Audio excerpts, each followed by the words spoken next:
Remember, you can audio record, but please no video. All right? So any questions on where we left off yesterday? We did a sort of a respiratory review, and then we went ahead and did some of the upper airway exemplars that are on your list. Everybody good with those so far? Any questions? All right. So remember, in our upper airway, what are some of our treatments? What are the things that we expect to see in our patients? What maybe medications might we see? Upper airway, swelling in the upper airway, so we might see what? Antibiotics if it's one that's bacterial in origin, right? But what might we see to decrease some of the swelling? Racemic epinephrine, right? That's a nebulized preparation that can be ordered. What other kind of meds might we see? Remember, in LTB crew, if the patients were having trouble, we could order this type of medication that decreases inflammation. Steroids. Remember? Orapred from the slide, steroids and solumedrol. Those are the primary two ways that we treat swelling in the upper airway, right? In LTB, there are occasions where you might see an occasional bronchodilator, and why is that okay? Because remember, LTB, the last B, is the bronchioles. So if you have the viral form of croup and you're hospitalized, sometimes they will do that. But generally, it's just a steroid treatment, okay? So that's sort of what you want to focus on, is the racemic epi and the steroids. You're probably asking me, why are you telling me this again? It's because historically, for 10 years, 20 semesters, I can't get you to understand that the medications, which ones are used for what. So I'm trying to, keep it in your brains and maybe subconsciously it'll sink in, okay? All right, so now we're going to move on to the lower airways. And for the lower airways, we're dealing with pretty much the neck down, right? And so if we look at the little depiction, our trachea is sort of the main air state that allows air to go down into our bronchioles, which are the very small airways at the bottom. And then what's at the bottom of the bronchiole? The alveoli, and that's where gas exchange actually occurs. I'm pretty primitive, and I think of the alveoli as like a little bundle of grapes on the end of an oak tree's, root system. So kind of think about it that way. That bundle of grapes then comes into contact, this is going to sound really silly, but like with a river, and that river is the blood flow that's going to interface with that alveoli and allow gas exchange to go across. In order for that gas exchange to happen, we have to have the two touch. And so we're going to talk about today how some of that is affected by the lack of touching because of certain circumstances, okay? And that's going to consequently cause issues with gas exchange.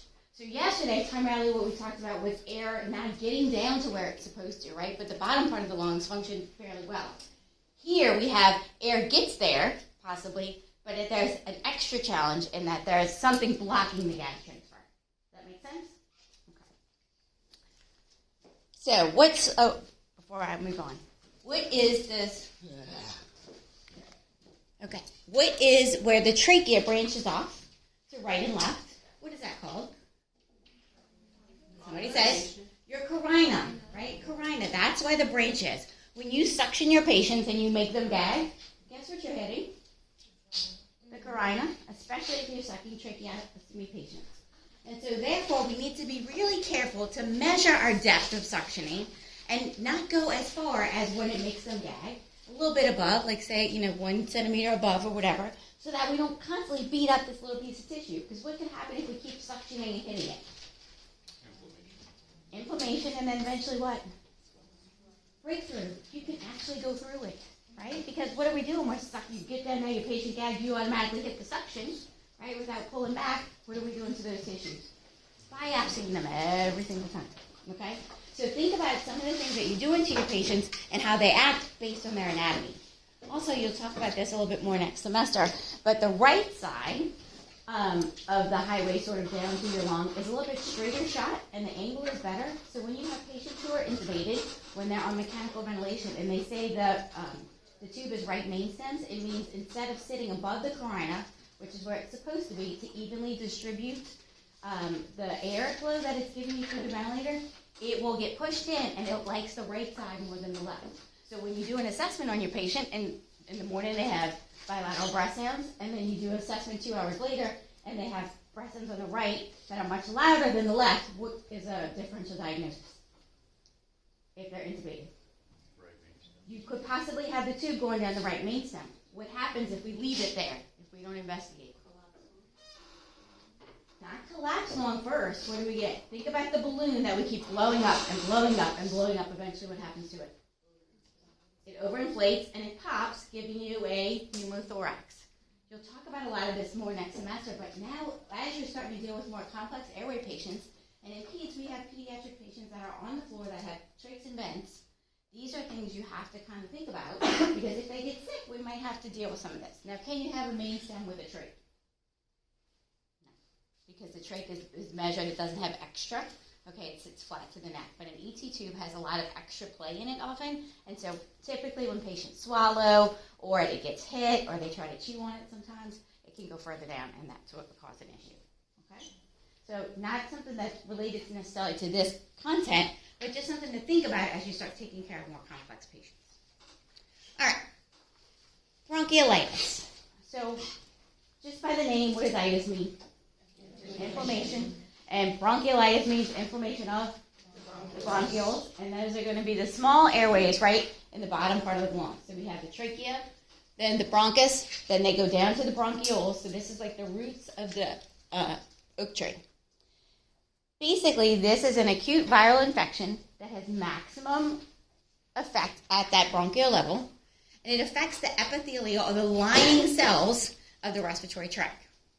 What happens with those cells is the virus comes in, it invades that cell, it causes a lot of injury to the cell, and it breaks it open. And so consequently, when it breaks it open, all of its contents leak out, and so you get significant exudate in the airways. Okay?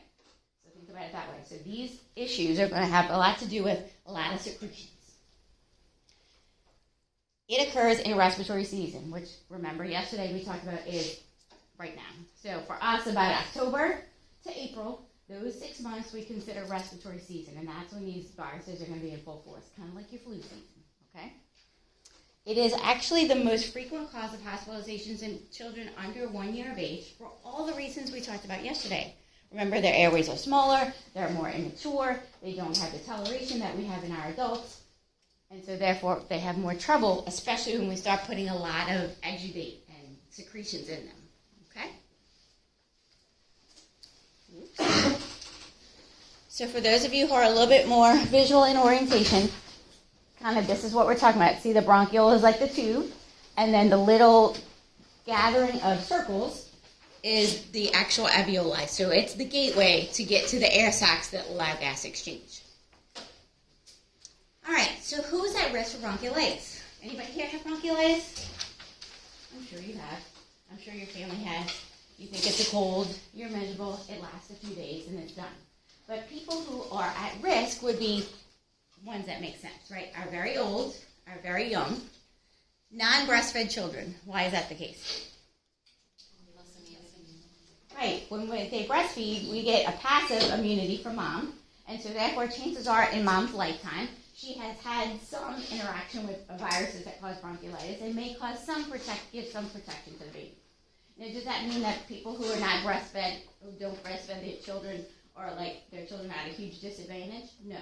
But if we look at who's most vulnerable, if that is the case and you're not breastfed, then you have no antibodies, so you are considered more vulnerable. Does that make sense? Okay. Anybody who has a chronic medical condition, why does that make sense? If you already have a challenge, right, and then we add something else on top, do they do as well as a person who doesn't? Regardless of what the challenge is. No. So whether it's kidney disease, heart disease, lung disease, it's all the same. Attending daycare. Why are those kids at more risk? Exposure. The more people and kids you're around, right, the more you get everybody else's stuff. Think about for COVID, what did? We got rid of exposure. We kept everybody in their own spot for a little while so that we could try to stop the propagation of this. Now, the viruses that cause bronchiolitis are ones that actually cause croup as well. And so your primary offender, we'll talk about in a minute, is RSV, which is significant in itself because it has a little bit more challenges to it than some of the others. But bronchiolitis can be caused by human metapneumovirus A and B. That's pretty common. It can be caused by adenovirus. There are a few others. Again, I'm not going to ask you the viruses with the exclusion of RSV because it's one of your exemplars. But know that there's a variety of causes. But all give you the same result in your patient. And treatment is the same. All right, so exposure. School-age siblings. Why do you think? So same thing, exposure, but not only exposure from your little grouping in life, but also people who are now going to school. You might have a middle school person, you might have a high school person, and a grammar school person. So we got 3 different groups of people we're seeing. And then here, we also say living in crowded conditions. What that means, not necessarily everybody's living in one room, although that sometimes can be challenging when you have a virus that is spread through droplets, right? How is everybody going to get 3 feet? But here, especially in Louisiana, we have a lot of multi-generational families, where we have young children living with their parents who might also be living with a grandparent or an older person. And so again, we're bringing in sets of people from a lot of different parts of life, and therefore their exposure and virus load is different, okay? And then, of course, the secondhand smoke / vape. I need to add vaping in there because vaping is also an irritant to the airway. That's pretty much a given, right? Anytime you have an airway issue, secondhand smoke or vaping is an irritant, which sets you up if you're already inflamed for invasion. Remember, we talked yesterday about when our airways get dry or aggravated, how it's much easier for invaders to come in. Make sense? Okay. So what are the signs of bronchiolitis? Well, bronchiolitis starts off sort of as what I call the creeping crowd. You know, all of a sudden you get a little rhinitis or runny nose. You get a low-grade fever. Remember, what's low-grade fever? So 100.4 to like about 102.5. So in that lower range. So they're aggravated, but they're not, really dealing with high fever. And children, just FYI, handle fever significantly better than we do. If you're an adult and have fever at 101, you're like, I am dying. And they're running around at 102.5 and could care less. Okay? So when it gets high, they get a little bit more symptomatic. So a low-grade fever, coughing, sneezing, kind of nondescript, right, except for the fever. If you're a child, you often have poor feeding and irritability. Or if you're an adult, you also have that. We just don't talk about it as much, right? You don't want to eat much. You're kind of irritable and short. These babies especially are obligate nose breathers. And what age is that? Where they only can breathe through their nose. The infants, but what age? Not all infants. 6 months and less, they are obligate nose breathers. What that means is that they can only intake air through their nose. Even though their mouth's open, the coordination is not there for them to actually get that into their airways. And so when we talk about bronchiolitis and increased mucus, which is going to be throughout the entire airway, not just the bronchioles, what's going to happen when they have those little holes that are now filled with mucus? Are they going to be able to get a lot of air in? So what's going to be a big issue we're going to have to deal with? Suctioning, right? And keeping their airways clean. So those patients really have trouble because they have a stuffy nose, and then how do they eat? Through a bottle, right? And so they're trying to eat, suck, swallow, and breathe through like blocked nails. So think about when you have congestion in your head, how you feel and how aggravated you are when you can't get air through your nose. Think about what it would be like to be a baby. And so what happens is they don't eat because they can't breathe. Is this a problem? Because do they have the same toleration for, going without fluids or food that you and I do? No. So we have issues there. So remember I told you yesterday, if you see it in a PEDS question, small frequent feedings, check it. This is why. We know that they're not going to take, if they normally take 4 ounces and they can't breathe, we might have to give them 2 ounces every 2 hours and suction them before so that we can give them a fighting chance. Okay, so there's little things we need to do to help that. And then possible eye and ear drainage. What's up with that? Why would we have eye and ear drainage? Exactly, especially in our young children. All of, our sinus cavities are open. But as our heads get bigger and as we grow into adulthood, there is communication with our sinuses, but the tubes are much larger and are able to drain because anatomically there are some advantages. Why do young kids get ear infections more than we do as adults? Anybody who's been around a child knows they have multiple ear infections, especially in those first few years of life, right? Why is that? Exactly. Anatomically, remember, their gestational tubes are going to be shorter and they're going to be flat. So we all know in Louisiana, where does fluid sit? In a flat tube, right? It just kind of stays. And so if you have a lot of fluid accumulation, what loves to kind of swim in fluid? Bacteria and viruses. And so therefore, when they have open systems and they don't have good drainage, there's fluid in there, and then of course secondary infections arise. And so that's often what we'll see here, is that we get an exudate that builds up that kind of sits in those tubes, and we can get a subsequent bacterial infection on the backside of the viral infection. okay? At the age of 3, 3 and 7 are magic peds ages. I don't know if you've realized that yet, but at 3, the ears, the head is growing such that the ear canals then elongate and they tilt upward, which then prevents that fluid from sitting in it so much, which is why you and I don't get nearly the ear infections that the under 3 population does. And therefore, hopefully, that opens their eustachian tube some and they can stop having as much trouble. Okay? So that's sort of the rationale behind it. Their eyes, their tear ducts and all that are very small, and so therefore when we get a lot of exudate, often same reason, we get fluid accumulation there and can get subsequent infection. Would we treat those things with an antibiotic? Yes. We may, if it's a subsequent bacterial infection on the backside of the virus. But if your patient is on antibiotics for either conjunctivitis, which often is the eye goop that we see, or otitis media, which we'll talk about again in infection in a few weeks. That is to treat the secondary infection. It does nothing for the initial viral infection, right? We have to kind of just wait that out. Everybody cool with that? Okay. So, hopefully we stop kind of at the creep and crud. However, if you get more symptomatic as the virus hits, you can progress to things that we talked about yesterday that will give us concerns related to your ability to compensate from a respiratory perspective. So we have the onset of tachypnea. What's tachypnea? Okay, above what? So maybe an adult above 20, but for kids, what's tachypnea? Greater than 60 breaths a minute. Okay, I am not a runner. But if I was to run from here to Navarre, it would not be good, number 1. Number 2, if I was to do that and then try to drink a Coke afterwards, what do you think is going to happen to me? I'm going to aspirate the heck out of myself. And so therefore, 60 becomes very important because if you have children who have a respiratory rate of 60 or greater, what can we not let them do for safety purposes? Eat and drink. Okay? And so we have to be very mindful of what their respiratory status is. And it's pretty apparent. They are huffing and puffing. Okay? So tachypnea is defined as 60 or greater, well, above 60, okay? With that, you cannot eat or drink. Retractions, we talked about that yesterday. How do they proceed? Where do they start? Start low, right? Subcostal. And then as the person or child is in increasing respiratory distress, we see escalation. So subcostal to intercostal to substernal, and then eventually supraclavicular. Excellent. Okay. What is cyanosis? Right, is when you have you're going from that pink to pale, you now have a bluish hue, and that indicates what? Hypoxia.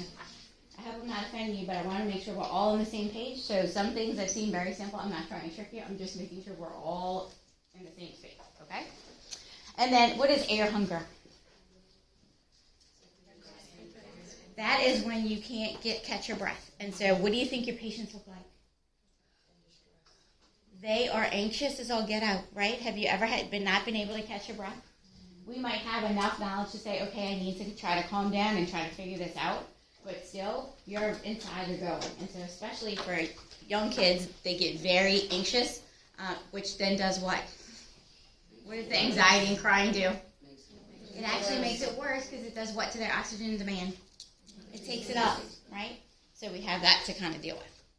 This is if the disease progresses. We hope we don't get to this, but this is the grouping that often makes it into our hospitals. Okay, they start to experience this part of the disease. So unfortunately, like we talked about LTB and croup, it is viral in origin. So what can we do about it? We can help you through it, but there's nothing we're going to give you that's going to change its outcome. So primarily what we need to do is maintain an airway. And all the stuff that you learned yesterday is applicable to this. What kind of things could we put in the room? A nice humidifier. We want to keep that airway nice and open and hopefully have those cilia stand up as much as we can, right? To prevent further infection. We know that this, as we talk, has a lot to do with secretions. And so the thicker the secretion, what happens? The more blocking it causes, right, and the less mobilization that we can get. So we need to go ahead and make sure that the patients have adequate fluid intake. So what does that translate to? For your adults, what's adequate fluid intake? So you can look at urine color, but generally if you have to quantify it, it's like about, 2,500 to 3,000 milliliters per day of intake, okay? Urine color is a great way, because at home, you can't talk about stuff like this. People would they would look at you like you're crazy, right? So what color is your urine? What color do we want it to be? We want it to be a light yellow or clear. Obviously, that would be great. As we get darker, and if we get to amber, we know that we're not outputting, so we're definitely not intaking what we should, okay? Why do we get concerned about that? What does fluid balance tell us? Like normally, if you and I are eating and drinking during the day, do we have a neutral fluid balance, or do we have a positive or a negative fluid balance? It should be neutral, right? Our bodies are designed that we should take it in, we use what we need, and we get rid of the rest. And so that's why we're all not walking around, hopefully, with a lot of edema, right? When we get conditions that start affecting that balance, then we get the ramifications of it. Most of our young children don't have life instances that kind of add to that. But when we look, and the reason I'm bringing it up is we look at intake and output very carefully because they don't have the same tolerance that adults have. But we also look for intervention. Are we doing what we're supposed to do and getting a positive result out of it? So when we talk about kids who don't want to eat or drink, and we're following their urine output, and they took in 100, and they got rid of 120, what does that tell us? What kind of balance do we have? A negative. We have more out than in. Is that good? If you're looking at possibly being dehydrated, no. But is it good if we are on a medication like a diuretic that we're trying to get fluid off? Absolutely. In contrary, if we are worried about hydration status and you have 150 milliliters in, I'm just using these numbers that are ridiculous, right? 150 milliliters in and you have 100 out, we have what kind of fluid balance? A positive fluid balance. And are we happy? Yes, because your patient was dehydrated, so that means their body's replenishing the fluid. So when you start to look at that, and we do that a lot in peds, which kind of sets you up well for next semester when you're looking at ICU patients where things get really critical. So some of the principles that we do help you later on to start to pay attention to things that maybe in the adult population to this point you've looked at but not thought about, okay? We do that a lot with respiratory. And so fluid intake is very important. So we know in adults how to measure that. In kids, how do we measure that? So we look at diapers, and how many wet diapers do we have to have a day if you have a diaper child? 6 to 8. And remember the calculation we talked about yesterday? It's coming back to haunt you again. But based on the weight, we have to have an idea if they're in the hospital, how much is their maintenance fluids, and so therefore how we know if they're taking enough. You can't just say, he drank 3 juices at 4 ounces apiece all day. Well, if he's 15 kilos, is that enough? Okay? You have to have that knowledge, and so that's why we gave you that formula. I'm sorry, y'all, the formula's going to haunt you again in perfusion too, so just memorize the formula. The best I can tell you. Okay? All right. So adequate fluid intake. We need to pay attention to that. Again, small, frequent meals. So we take their meals and we kind of try to give them the same volume, but maybe every 2 hours because they're going to nap in between, and it's not going to be as easy to give them big meals. They won't tolerate it. And then we already talked about treating contaminant illnesses. That would be otitis media, which is an ear infection. We'll talk about that in a few weeks. And then conjunctivitis, which is an infection in the eye. Okay? The treatment for those, antibiotics, does not treat bronchiolitis. It only treats the subsequent bacterial infection in those 2 areas. Okay?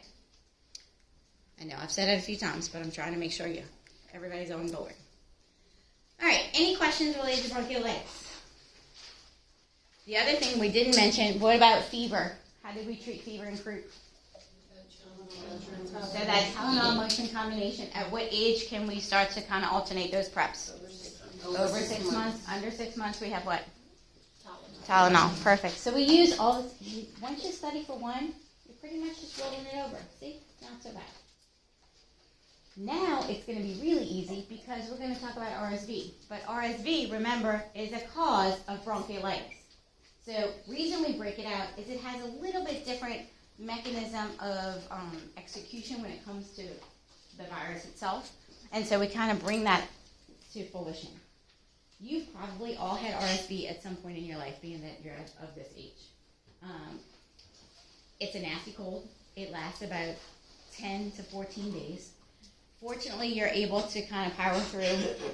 Most older children and adults do fairly well. The vulnerable populations that we've talked about all day and yesterday, the very old, the very young, and the immunocompromised, all the people that we worry about in COVID, you worry about with RSV. You guys have seen the commercials now for RSV? You didn't hear it much. We pretty much just kind of affected children until COVID. Now we're finding out that some of the people who are hospitalized we think are COVID, it's actually RSV. Now, remember yesterday we said that when you come into the healthcare system, if you go to urgent care or whatever, they have a swab that looks like very similar to a flu or a COVID swab that we can do that's a rapid respiratory panel. That isolates all the viruses that we're talking about today. RSV is one of those. Unfortunately, in most urgent cares, and you guys can speak to this, those of you who work, RSV has not been in the panel, right? For an urgent care. It is in a pediatric office, but not so much. I'm curious to see if that's going to change, because now that we have some vaccines and stuff we'll talk about in a little while, to see if that's going to be, we're going to track that a little bit more. I'm curious. Yes? We work in the ER now. We do RSV, COVID, and flu tests. Okay. Rather than just like flu and COVID. So they have added in the profile. It's funny. Obviously, I've worked in neonatology for many years, and some of the things that we have done are heavy respiratory dependent, because when babies are born early, the major organ that doesn't work is their lungs, because it's not ready to do what we're asking it to do.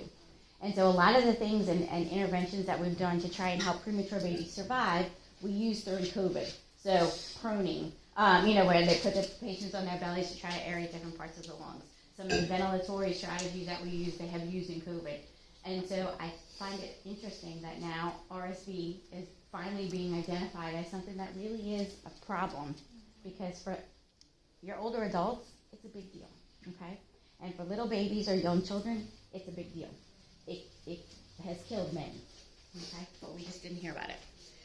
The reason that it's such a nasty virus is that, remember we talked about in bronchiolitis where the epithelial cells are kind of affected and they kind of burst open and give you some exudate. So a little bit of nastiness in the airway. With RSV, this virus takes it up a notch. It invades the cell, and then it goes into the protoplasm of the cell and bursts it open and merges it together with others and creates these super cells called sphincter. I'm just telling you this for anecdotal information, okay? These things are like these big balloons, and that's where a bunch of cells merge together. And then when it pops, it creates significant exudate in the airways. Nasty, thick, horrible stuff. We also get the body, which reacts to this because they're like, hey, I don't like this. And so invaders trigger an immune response, right? Think about the war. What happens when one side overtakes the other? We have a lot of dead soldiers, so to speak. That adds to the exudate in the airways. So this is a significantly greater risk for airway impairment than some of the other causes of bronchiolitis. Okay, and so that's why it's brought out. But all of the treatments, all of the things that we do for bronchiolitis, you do in RSV. Okay? All right. Again, RSV season starts especially down here about October, runs through about April, and it is spread through tiny droplets. It is very contagious, similar to your COVID type of thing, We didn't do the same things, but it's very contagious. If I sneeze, touch my hand to the door, you touch the door, touch your face, guess what? You just got RSV. Playing with toys and stuff from one or the other, it's highly contagious.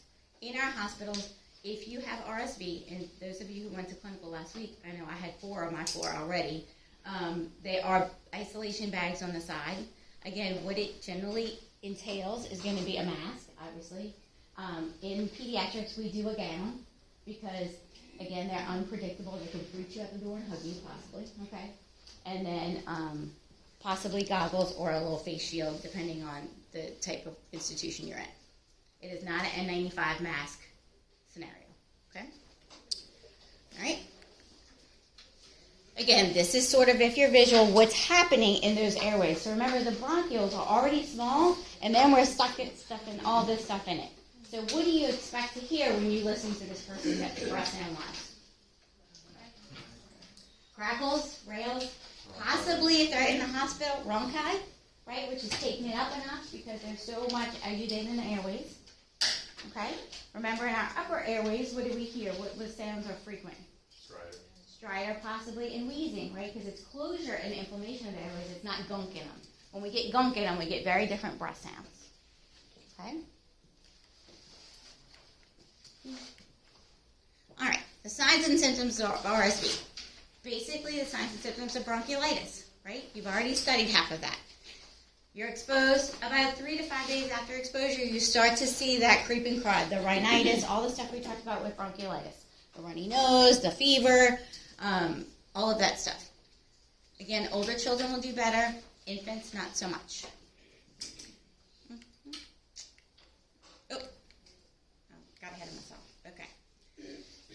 Few things related to RSV that are different. There is a test. They talked about how now it's included in the ER possibly.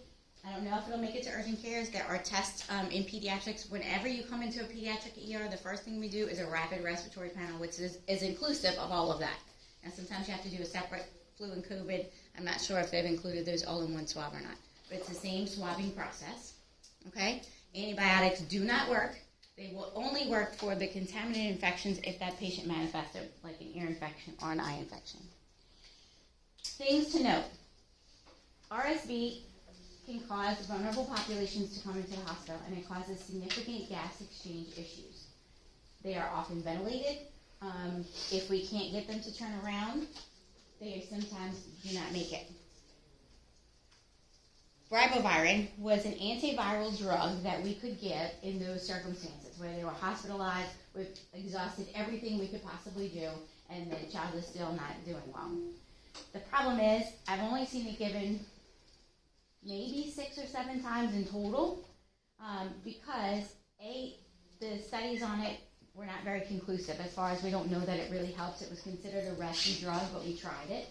And it is extremely difficult to administer. It's a nebulized medication. So the patient has to be tented, and then they put the particles in the air, and you're in like a spacesuit looking like you work for NASA. So it is very tetragenic to the caregiver because you have to do all this scanning. Obviously, no pregnant caregivers, etc.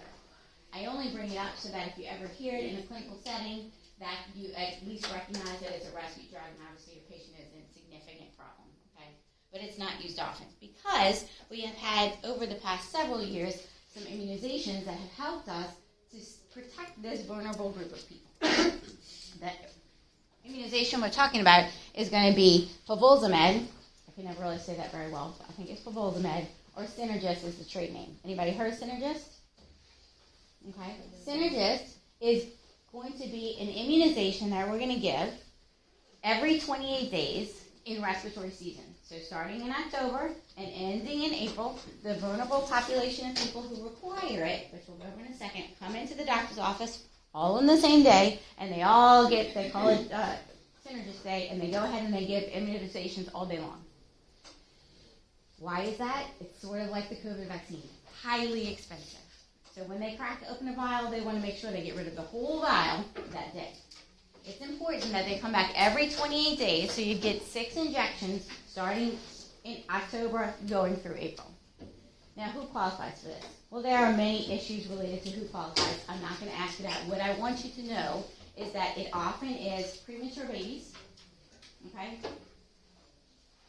Babies with congenital heart disease or chronic conditions, usually 2 and under. So the younger you are, the more complex your medical issues, and the more premature you are with lung issues, the more you get it, okay?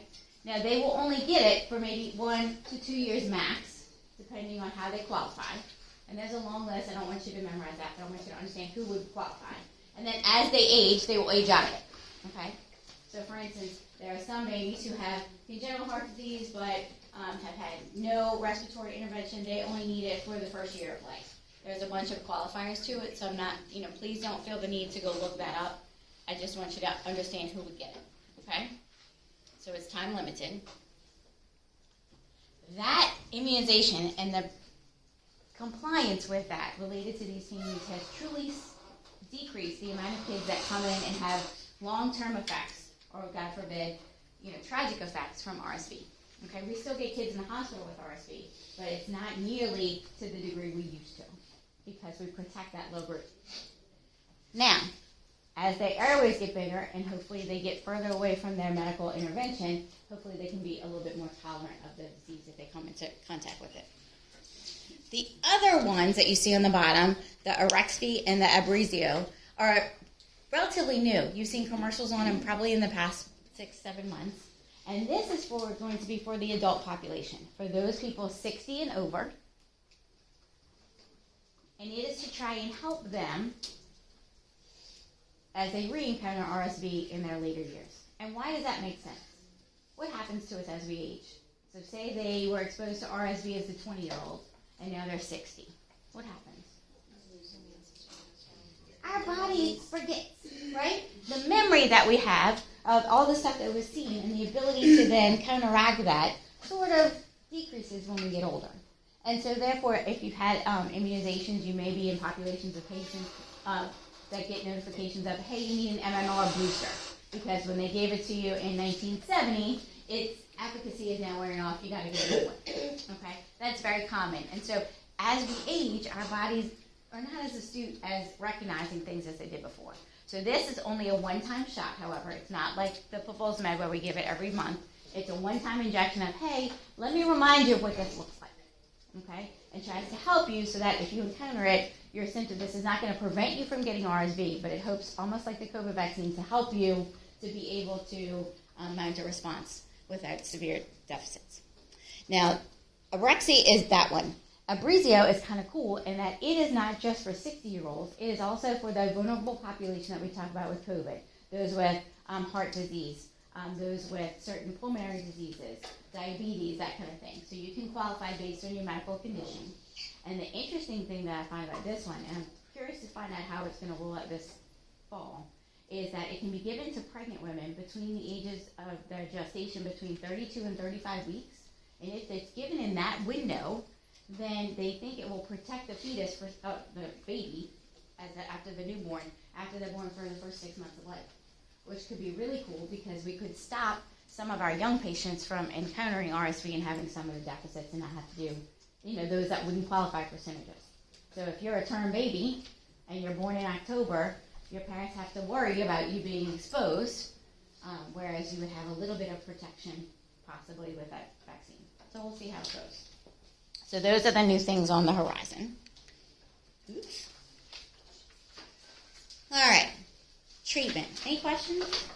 Clarifications or anything? What did you say was the rescue drug? Ribavirin. It's listed right there. Antiviral? Yeah. Mm-hmm. Oops. All right. So treatment for RSV, again, just like bronchiolitis, is primarily supportive. They may require some oxygen. Cool humidified if they're coming to the hospital. Cool humidified air, or if they're coming to the hospital, we do warm humidified air through their O2 support. Fluids or PO fluids, depending on their presentation. Oops. So how do we prevent RSV? We wash our hands. We wash our hands like crazy. This is what bothers me when I go to the grocery store right now and I see people that are wearing masks below their nose and then gloves again. Because what are they doing with those gloves? Y'all, they touching everything and then they're touching their face and moving their mask, and I'm like, you would be better off. No gloves. Just washing your hands before you touch your face. But don't touch your face until you wash your hands. So although our public information systems have gotten people to be more attuned to washing their hands and what that means, we have confused some. So if you have loved ones or patients, just make sure that they understand the protection. I get it. I've never understood the gloves. Have you all understood the gloves? I don't care. Like, if it was that contagious, let's be serious, we'd all be done, right? There's no way.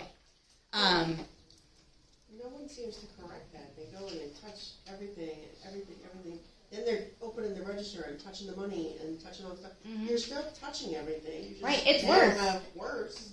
And now you're touching it because you think you protected it. So I'm not sure what the rationale is. They think their hands are clean, but okay, so your hands might be clean. I'm not sure after all those touches, but okay, but you're touching your body with I'm not sure. I've racked my brain, but I feel like some people are not open to discussion about it, and so I think for lack of a better term, people avoid it. You know, the general public. I do think that employers, probably if they understood it, should maybe explain why they would not want that. And they would give them hand sanitizers or something else, but it's not happening as far as I know. Yeah. Can you explain what the difference between hot and cold humidified air real quick? So, humidified air is better than non-humidified air. We'd rather like some moisture in the air, right? Ideally, if we're going to give respiratory support through oxygen, we want to do it the best way possible, which is heated, because then it kind of tends to relax the nasal passages and all of that stuff. We go to cool when we deal with home patients because of the burn risk and all of the things we talked about related to material exposure and growth to bacteria. Okay, so we'd rather some humidity than none. In the hospital, we don't generally do cool humidity. We usually do heated humidity through an oxygen source. Does that help? Yes, thank you. Years ago, we used to do hot for everybody, and then they decided safety-wise it probably wasn't safe. Okay. Down here, we don't have as much of trouble, but my kids have gone to school in the north, and are any of you people northern or have northern roots? They love the heat in the north. They would have a heater on right now. It's crazy. Like, I want to wear a sweater, and I can't because I go up there and I'm like, oh my God, I'm going to die. Yes. Can you explain that? Well, I was going to ask if the temperature difference when inhaling it, heat versus cold, would that cause a difference between vasodilation and vasoconstriction? I don't think at those temperatures, you wouldn't be able to get your humidification hot enough to cause intense vasodilation.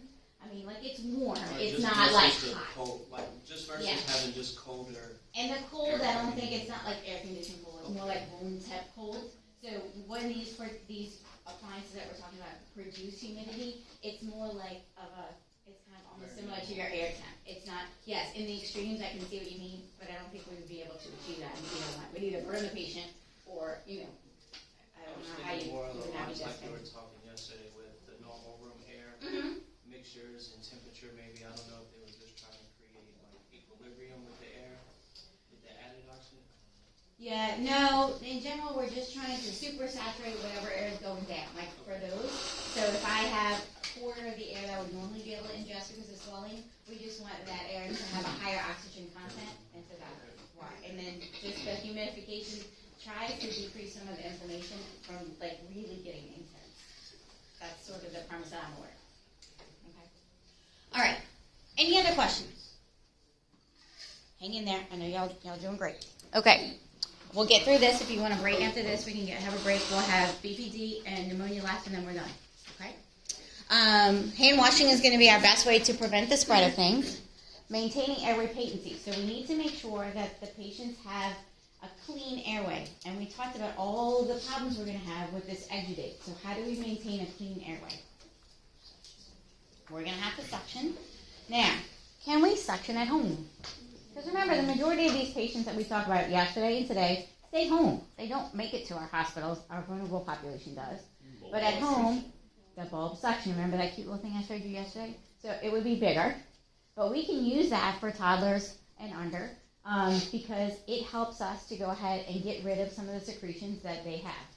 Do they normally have productive coughs? Young children. If they do, we never see it because what do you think happens when they cough some up in the back of their throat? They swallow it right back down.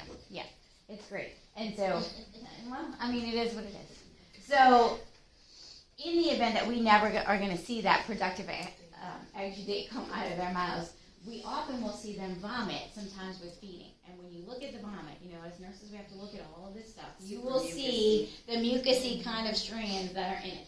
And that's not necessarily a GI issue. It's because they're nauseated from all of the snot that they've been swallowed. Okay? So we have that issue. So at home, what can they use with that bulb syringe if they have, say, a toddler or below? Because they're not really able to blow their nose either. You've seen, we talked about yesterday, the toddler that blows their nose and they go out their mouth, nothing. So we can use this bulb suction. What can we add to that to kind of help liquefy that secretion a little bit? Saline. So we can use those sterile saline drops. Now it is very important to explain to the parents that they have to be sterile saline drops. It cannot be water put in a squirt bottle, okay, like a little thing. Because there's danger in that, because our water is not meant to go in our respiratory system and into our brains, especially down here, because what grows in our water sometimes?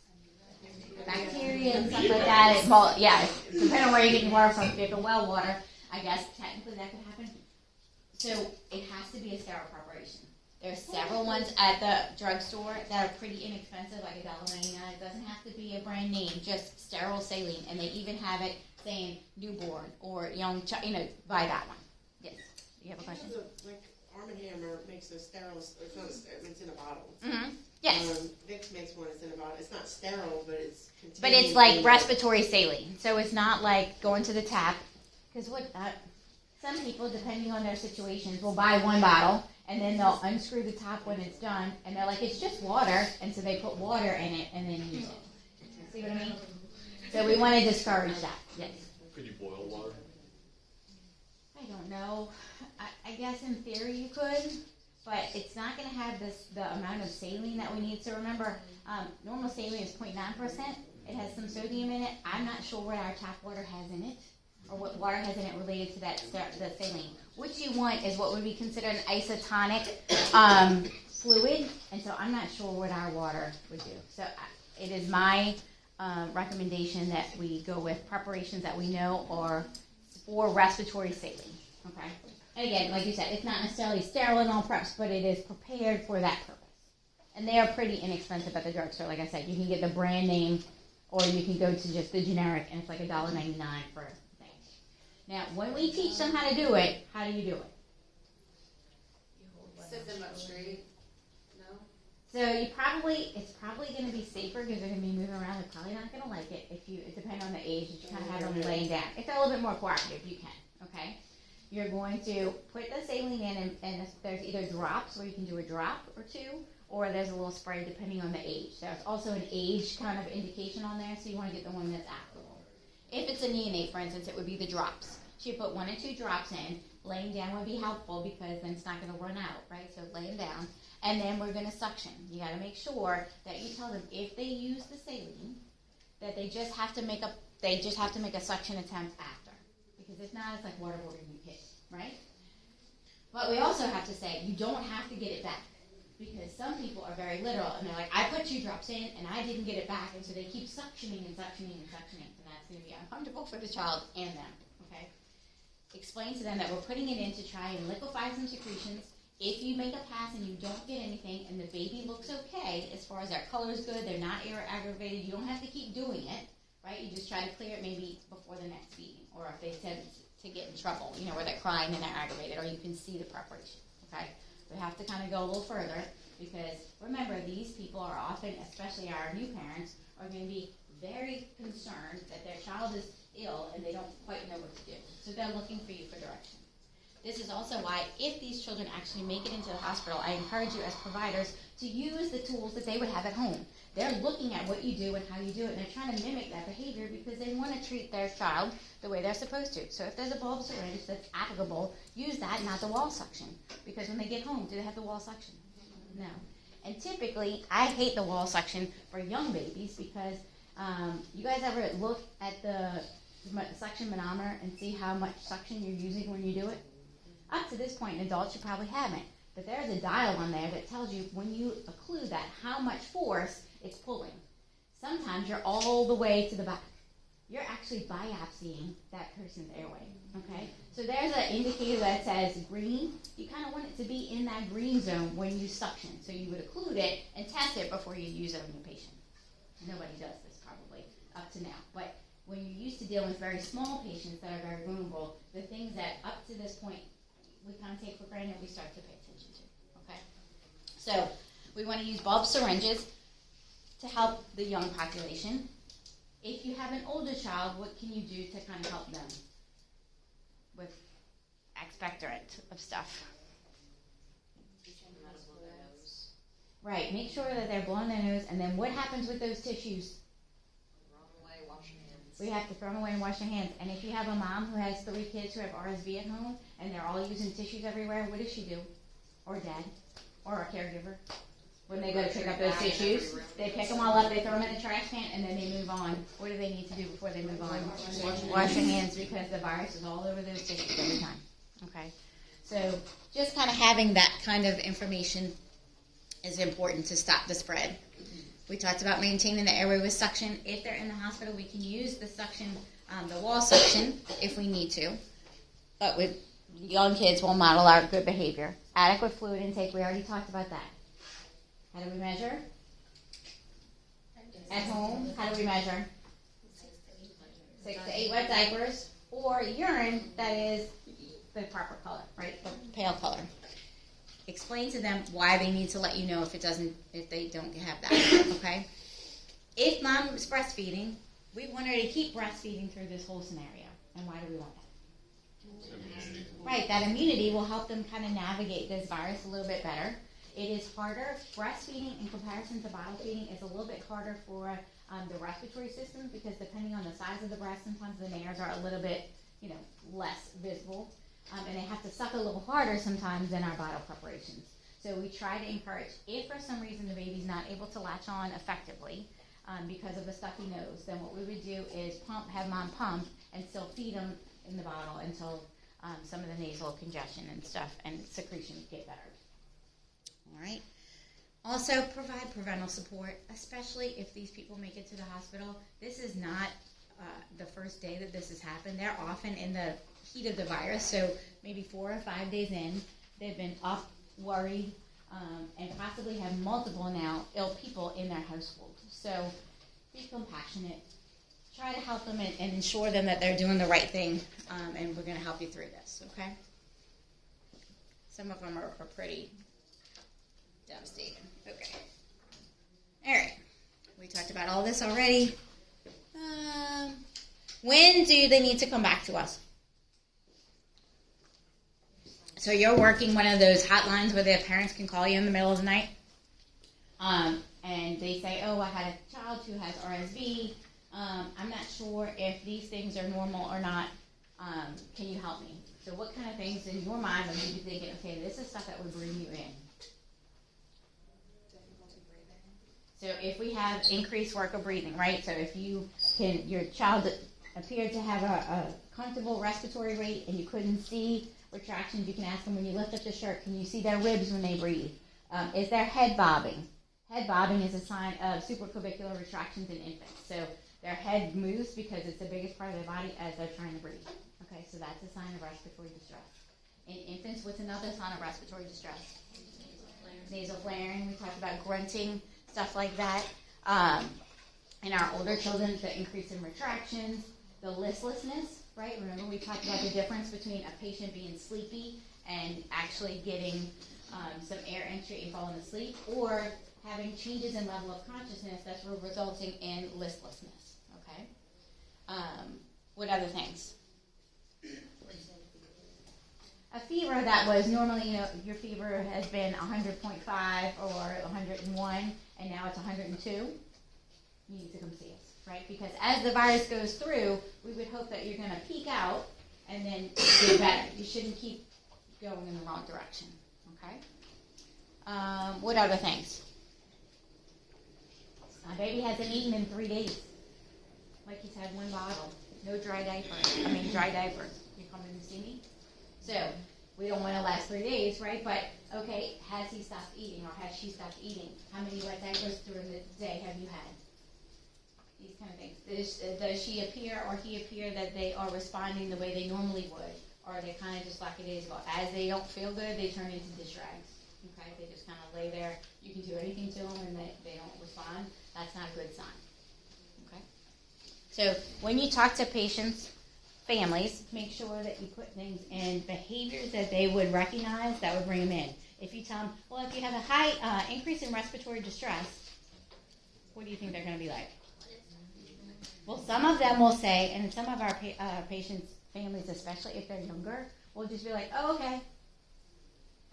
They don't even go further than that. Some of people would be more inquisitive, but some are also intimidated because they feel like you're talking and I should understand you, and I'm not going to say anything because they're not going to think I'm smart. Okay? So we want to talk to them in ways that would make sense. All right. This question, and then we'll take a little break if you want. So, the nurse is caring for 3 patients with the following conditions. Which order applies to each client? All right. So, if we look at the first one, administer nebulized racemic epi as ordered. Who gets epi? Crew. Would epi help bronchiolitis or RSV? Nope, because it's lower airway, right? Epi is for upper airway swelling. All right. Encourage small, frequent meals. Everybody. Who gets povolzumab?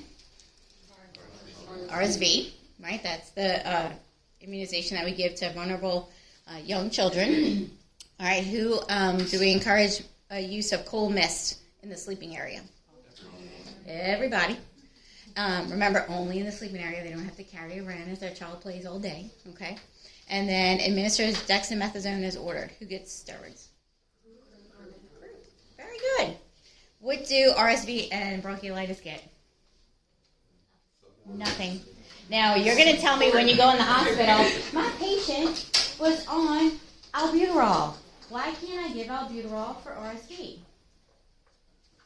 I'm not going to tell you that they don't give albuterol for RSV and that they don't give steroids sometimes for RSV. However, it is not recommended by the American Academy of Pediatrics to give either of those for that condition. What has happened in life is that there are families that are in and want something done to fix this. And so there are some providers who will say, okay, fine, I'll give them a treatment. It doesn't do anything to help them, but they go ahead and give it anyway. So for testing purposes related to this lecture and for NCLEX, it is not recommended for you to give a bronchodilator or a steroid for RSV or bronchiolitis. Okay?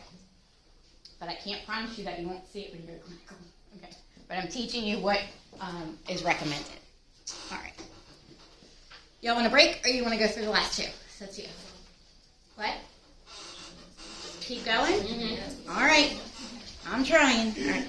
That's the answers. You knew that already. All right. Pneumonia. Anybody here had experience with pneumonia? Kyle, what's your experience? I had COVID. Oh, Lord. I had double pneumonia on the bottom. My sister's a respiratory therapist, which is the only reason I didn't end up in the hospital. And no breast sounds on the right side. So she gave me the percussion therapy. Mm-hmm. She gave me the bladder thing. The only reason I didn't end up was because she was there. But it's not pretty. It burns. It hurts. It hurts to breathe. It hurts to inhale. Mm-hmm. It hurts to exhale because it brings on a coughing fit. It's awful. Did you have fever with it? No. Okay. So, pneumonia is, by nature, an inflammation of the bronchioles and alveoli resulting from an infection.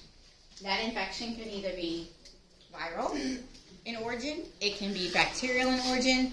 We bring in then funguses and protozoa and all kind of extra things that can cause your infected lung. It can even be related to aspiration of chemicals or even food and stuff like that that can give us like almost a chemical type of pneumonia. There are many types. I'm only going to go over probably 3 types in general, okay? Generally, for pediatric patients, pneumonia is subsequent to an original viral infection that then there's escalation of. In your adult world, because our exposure is significantly different, we have a lot more sources. Pneumonia is classified in 3 specific areas. You have community-acquired pneumonia, meaning you get it from life. You have hospital-acquired pneumonia, meaning when you're in the hospital, you're in for something else, and then you get a pneumonia infection. So that's hospital-acquired. And unfortunately, about 25 to 50% of people who acquire a hospital pneumonia do not do well at all.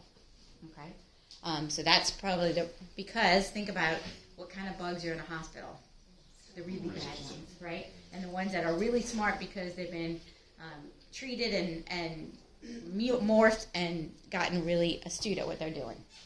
And then we have the last one, which is an opportunistic type of pneumonia, where your patients are immunosuppressed, and so therefore they get a pneumonia because their immune system just can't fight off anything. For instance, down here, especially with some of our young patients, we have a lot of Pseudomonas in our water. don't know that? Like we bathe in Pseudomonas pretty much every day. But our intact immune systems fight it off, no big deal. When you have immunocompromised patients, sinks, water sitting around sinks and stuff like that, they can get infected and get a pneumonia from Pseudomonas. So, our world presents a lot. When you have an immune system that's not functioning well, you're at risk for that opportunistic infection. All right. So, let's see. Pneumonia is going to cause fluid to accumulate, and therefore that accumulation of fluid is going to impair gas exchange. So this is a little depiction of the small airways which are generally affected, and when we have that fluid accumulation, you're going to see where it kind of sits, and that's all of the fluid that actually causes the issues and can be infected by any of the things we just talked about. Now the first type of pneumonia we'll talk about is bacterial pneumonia. Bacterial pneumonia is often a pretty quick onset, okay? It happens relatively quickly. It's not an insidious onset where it works in over days, and it's associated with a high fever.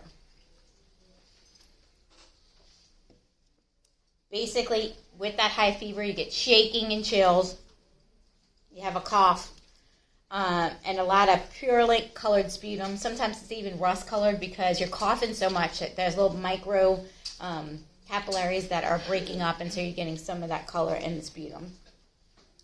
It is associated with a characteristic chest or pleural pain. So when they cough, it hurts really bad because all of their pleura, so the covering of the lungs, is inflamed, and so therefore all of that kind of gets in the way, okay?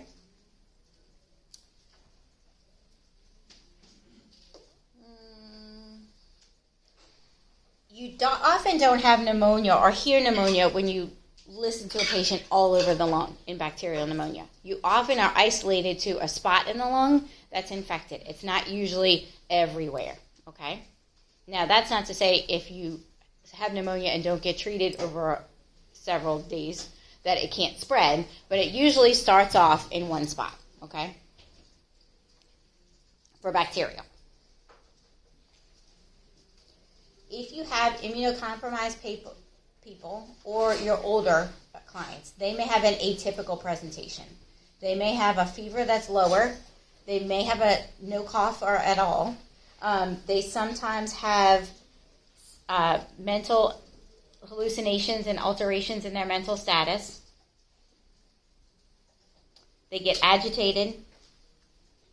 And they have sort of a tachypnea as well as a mild respiratory distress. But they don't have the same symptoms that you see in your non-immunocompromised patients. But they get very agitated. Any infection kind of in our older clients really changes their mental status. What's the number one that really messes with their ability to compensate from a mental standpoint?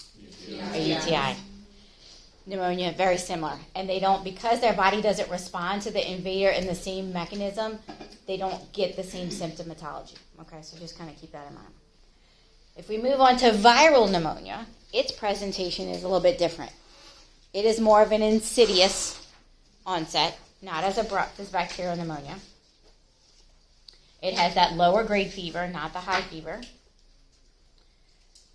It's often associated with flu-like symptoms, headache, malaise, muscle aches, but you don't have the pleural pain and all of the stuff that we just described with bacterial pneumonia.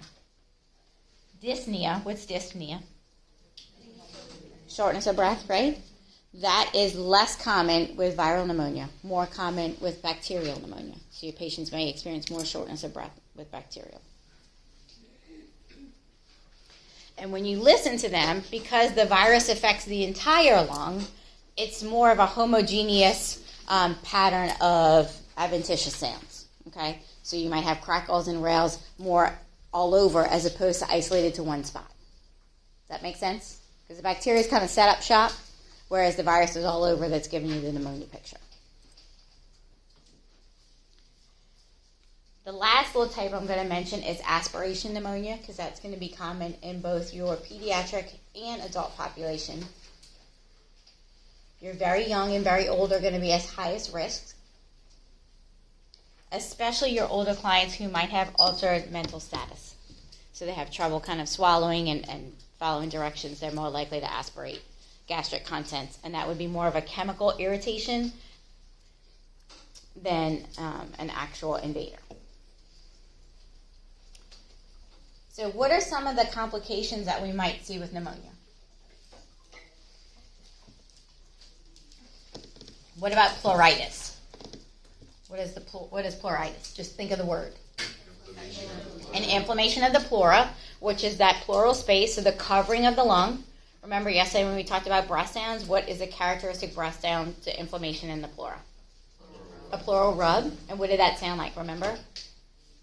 Sandpaper. The grating, kind of like that grating. What happens is the pleura has two layers, and often there's a little bit of air in between, so that when we breathe in and breathe out, they don't touch. When there's inflammation there, that little pocket of air that kind of separates the two of them goes away, and so the inflamed areas rub on each other, and that's what gives you that pleural rub.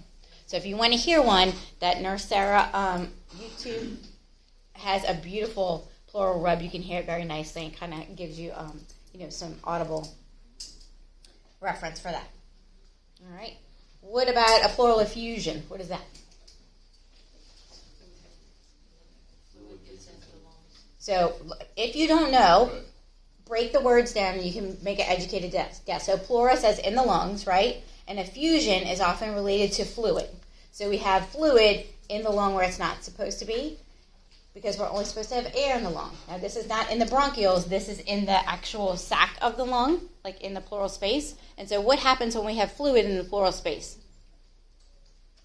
It's like, less room for airflow. exactly. So think about, I'm trying to think of what it could be. Think about M&M candy. So you have the outer candy shell, right? And then you have a little bit of chocolate, and then you have the peanut. Well, think about the chocolate being way bigger than the peanut. The peanut can't get to the outer coating because it's blocked by the chocolate. So when you have, what happens is your lung then can't expand because it's blocked by fluid. What do you need to treat that? A pleural effusion. What do you think? You gotta tap it. We're going to have to tap it, so you might need a thoracentesis or you might need a chest tube, okay? Because we got to drain that fluid out and then figure out where is it coming from, why is it getting there? And there's a few reasons. You'll go over much more of that in level 4 when you deal with chest tubes and chylothorax and pneumothorax and all of that stuff. But it is a concern if you have a patient with pneumonia, that they might get this pleural effusion as well, okay? You would see what kind of breath sounds with that. If I'm preventing lung expansion, diminished, right? So you would expect to see your patient not being able to expand their lung because the fluid is taking up the space, okay? All right, what about a lung abscess? Sounds bad, right? Really bad. So what is a lung abscess? It's a localized area of pus in the lung itself. So not in the airways, but in the lung. So in the lung tissue, there's like a big pocket of nastiness. What do we have to do with that? Sometimes you have to go in and drain it. Sometimes they are on specific targeted antibiotics to try to deal with that in itself. But we hope we don't get that, but that's pretty nasty. Anybody heard of empyema before? Mm-hmm. What's empyema? Just pus in the. That is pus in that space, and so we might need to, again, use that thoracentesis or a chest tube to drain that. All right, and then the last one is bronchiolectasis. Anybody know what that is? Left lung. It's actually a chronic dilation of your bronchioles from inflammation. But what happens is that dilation stays so much that it impairs gas exchange. It's rare, but I will spell it for you. IECTASIS.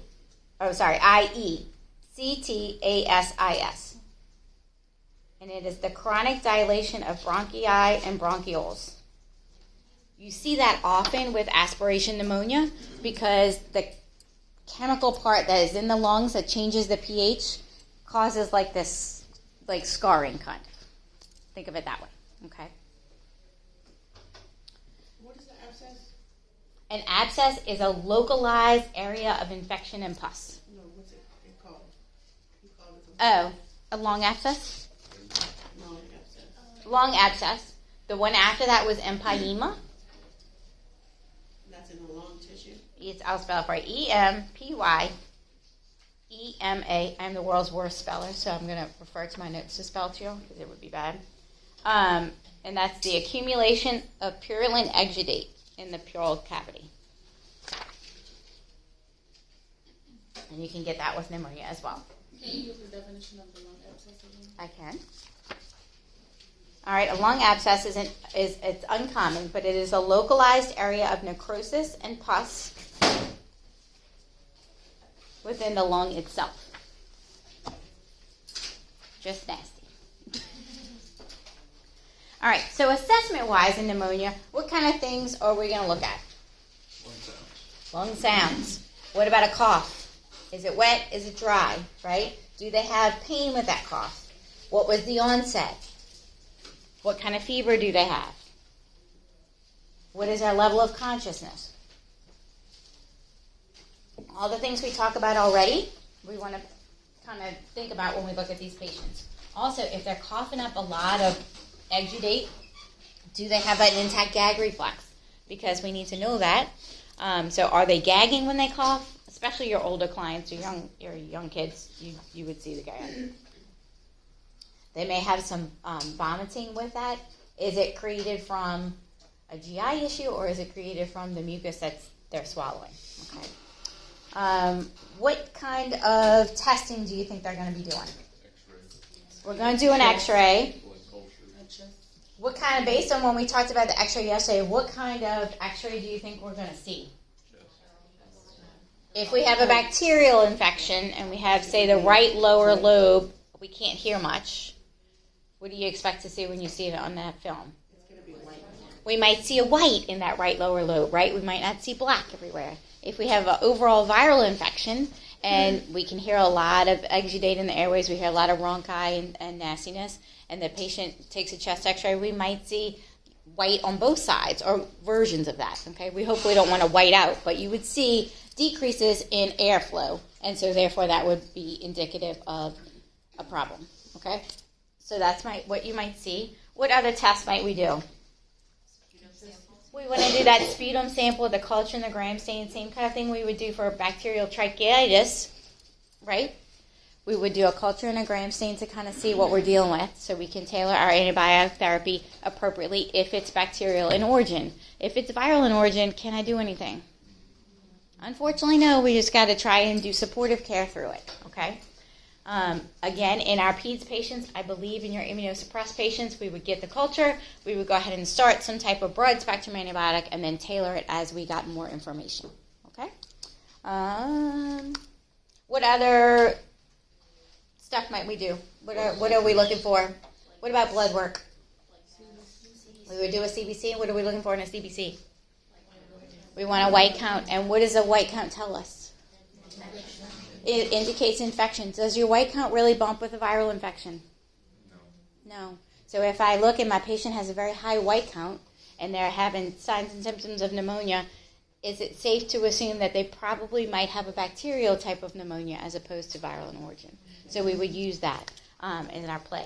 Also, when you guys talk about infection, you'll go through the CBC and the kind of components of a CBC. Have you done that where you look at the differential? So hopefully when you get to infection, but basically not only do we just look at the white count, we also look at the immature part of the white blood cell. The segs, the bands, the metas, the myelos. What that does is that's sort of like the baby versions of the white blood cells.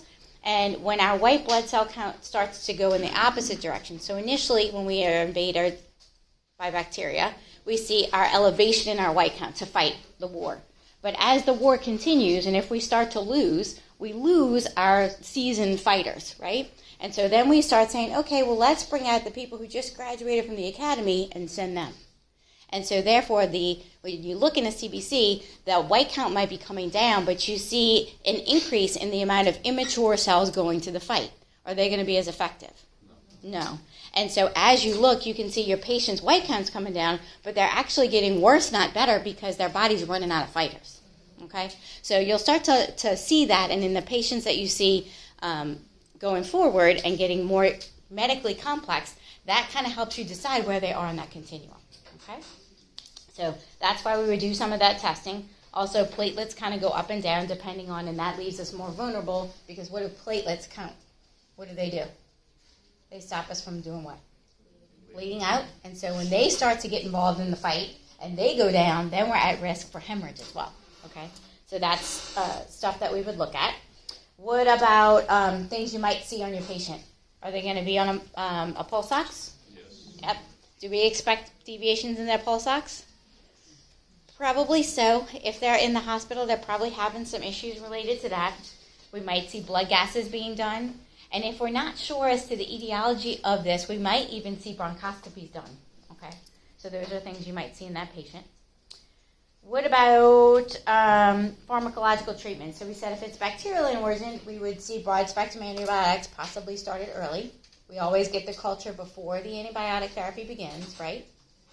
And what other medications might help?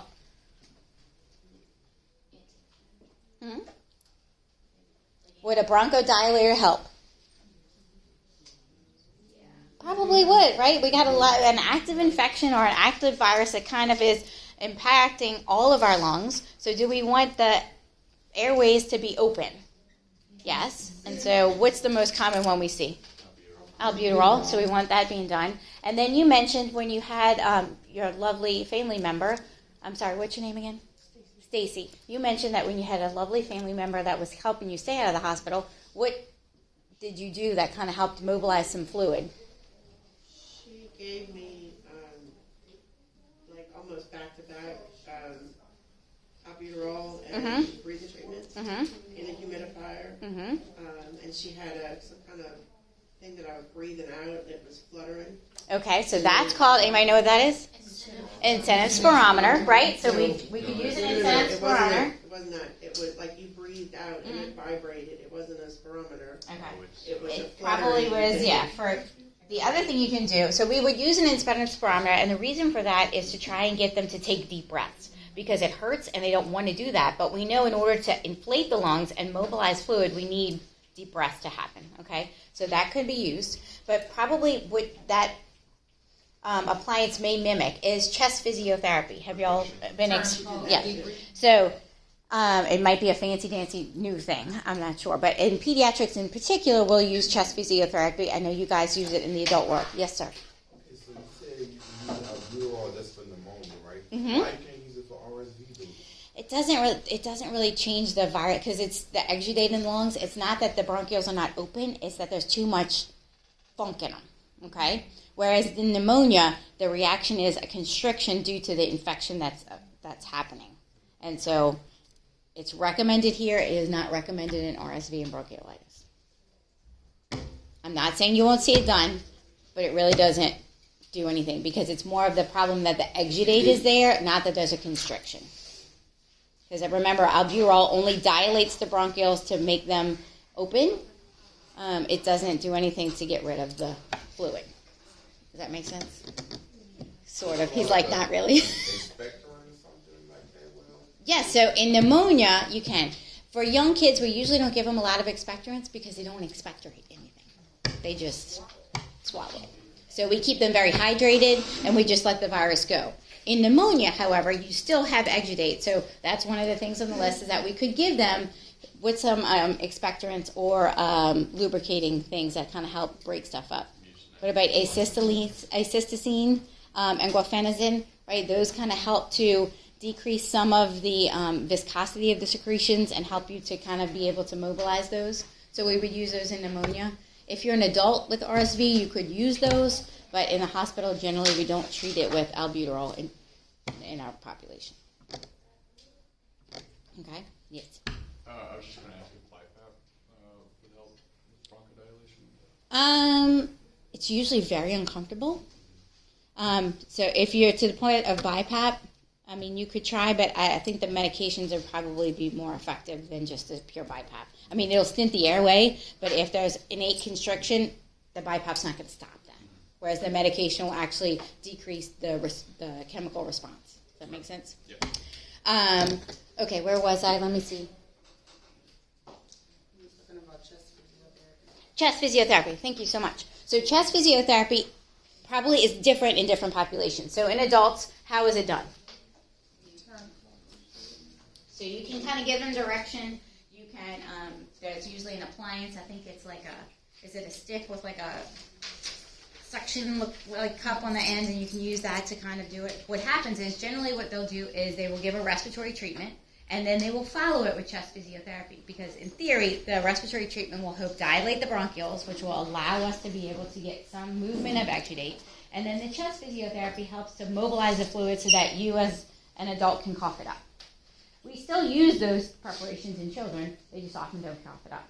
But we would want to go ahead and do it appropriately. So for instance, in our infants, we can't like beat on their backs, right? And those appliances would be way too big. So we actually use a electric toothbrush. We put a little gauze on the top of it, and it's called vibes, and we just vibrate it on their back, kind of like a massage. But that helps to go ahead and mobilize fluid. As the children get a little older, we actually use the mask that we use for resuscitation. We kind of use those, put a little tape on the back, 4 minutes way of doing it, and we kind of do the same thing where we just kind of, pat the back to try and get them to mobilize some fluid and move. In your adults, it's probably a little bit more sophisticated as far as the appliances that are used. But that helps to mobilize the fluid. What else helps to mobilize the fluid? If you're reading a chart and it says patient has right lower lobe consolidation with no breath sounds. So that means the consolidation is that lung is kind of collapsed and they have diminished breath sounds on the right lower lobe. So if you would position the patient in bed, how would you want to position them? Do you want to put that left side down? The right side down? No. You want to put the right side up, right? So you put them on the opposite side so that we get mobility to that. So often respiratory treatments are done, and then we do some chest physiotherapy, and then we want to go ahead and make sure that we can put them in positions to have some of that consolidation start to move out so that it can be expressed into larger areas and then be expelled out of the respiratory system. That make sense? Okay, so that's postural drainage is what it's called. In some of the books it says something about you can lower the head of the bed and all this kind of stuff. I know in the peds population we would not lower the head of the bed. I'm not sure in the adults if you would do it or not. What I want you to get out of this is that you would want to put the patient in a position that's opposite to help inflate the lung that is consolidated. So if it's a right lower lobe, you put them on their left side, okay? That kind of thing. That's sort of my purpose. Everybody cool with that? Okay. Let's see. Anything else about pneumonia?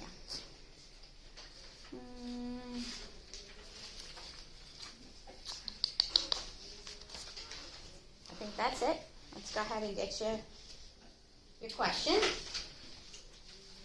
All right. Nurses caring for a client with pneumonia, one with RSV, and one with bronchiolitis. Identify the potential nursing intervention. So first one, administer nebulized albuterol as ordered. So pneumonia is the only one, right? We wouldn't do it for bronchiolitis or RSV as recommended by the American Academy of Pediatrics. I can't promise you that you won't see it, and maybe in the adult world they would, but in children we do not, okay? So if there's a child in the question, treat it like a child, okay? Encourage increased oral intake. All of them. Administer Abruzzo as ordered. RSV, right, that's the adult preparation. Remember, one-time dose for 60 and over. Encourage position changes with chest physiotherapy. Pneumonia. And then the last one, administer antibiotics as ordered. So possibly pneumonia, but what kind? Bacterial pneumonia. The other two are viral, so we wouldn't use those. Okay, y'all sure smart? Very good. Oops. All right, there you go. All right, we're on our last one. Hang on. We're almost done. Of all the things that we talked about today, this is the only one that does not involve adults.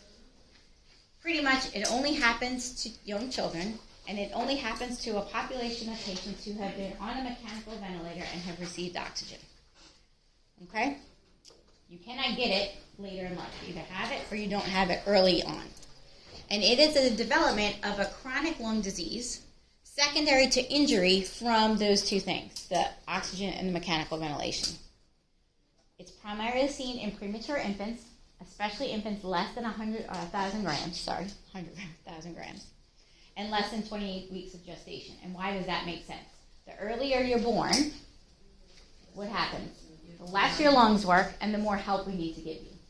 So we haven't gotten to this, some of you may not even be in 223, but in 223 we'll go over the age of viability is 24 weeks, which is about half cooked, because a normal gestation of a baby is about 40 weeks, right?